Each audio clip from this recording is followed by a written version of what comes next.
Amarantsika ny vaovao ary ny vaovao eo amin'ny setra ara-pinoana apetraka amin'ny fomba ofisialy ny alahady fasivy ny volana martsa ho avy izao ny mpitandrina vaovao eo anivy ny fiangonana FJKM Ambohinorina dia ny mpitandrina haingo-mpianina volana soa izany. Mialohan'izay ary nefa dia isi ny fanaovam-beloma ity mpitandrina ity eo anivy ny FJKM Ampahindralambo izay alandy. Notokanana ny alahady 12 febroary teo ireo mpandray tompo vaovao tao amin'ny FJKM Ambahitralambo Famojena izay nisalotra ny anarana andian'ny fiadanana. Raika 12 menadahy ireto mpandray vaovao ireto izay nahitana lehilahy 5 sy ny vehivavy 4. Ny alohan'ny fanokanana izy ireo dia nisy ny fanolorana sakramentany batisa nitarika ny fanampivavahana moa ny pasteur Rufin izay mpitandrina amin'ny zandrara ao Ambahitralambo. Afaraky ny fivirinana nataon'ny mpiefitra raha ny sinodam-paritany Ariva Avaradrano tamin'ny volana janoary lasa teo dia voatendry hitandrina ny fiangonana FJKM Ambohinorina Sabotsy Namena ny mpitandrina haingo mampianina volana soa. Raha ny zava-nisy teny an-toerana dia azazana fa nahavita be tokoa tao amin'ity fiangonana Ampahindralambo ity mpitandrina ity ary efa nahatra tena 12 taona ny fiara-miasany tamin'ny fiangonana. Isan'ny tsangam-bato lehibe napetrany tao amin'izany ny fananganana ny trano fiangonana vaovao izay sady lehibe tokoa no manaraka ny fenitra takin'ny vanim-potoana iainantsika ankehitriny.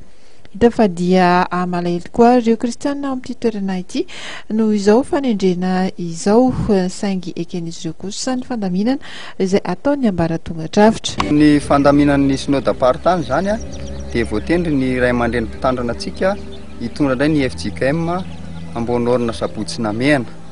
Zany akory nefa tsy midika hoe tsy mahakasitraka anazy tsika fa tena zava-dehibe amin'ny fiangonana tokoa ny vitan'ny ray aman-dreny mpitandrina teto amin'ity fiangonantsika FJKM Ampahindralambo Famojena ity.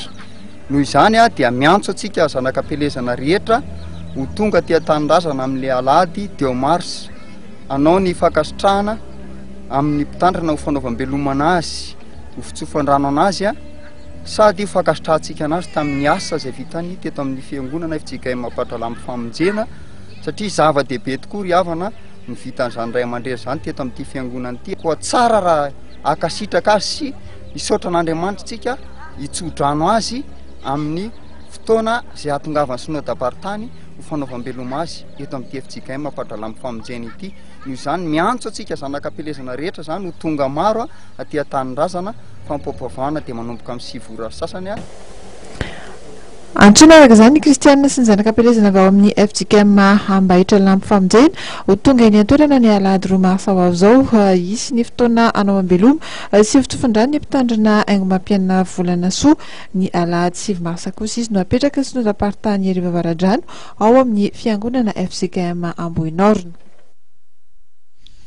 Tapitra hatreo tokoa izany ny fampifotoanantsika tompoko lahy sy tompoko vavy sy maneho fankasitrahana anao an-trano nanjohy ny fampahalalam-baovao hatramin'ny farany mametraka ny veloma mandra-pitafa ho amin'ny manaraka indray.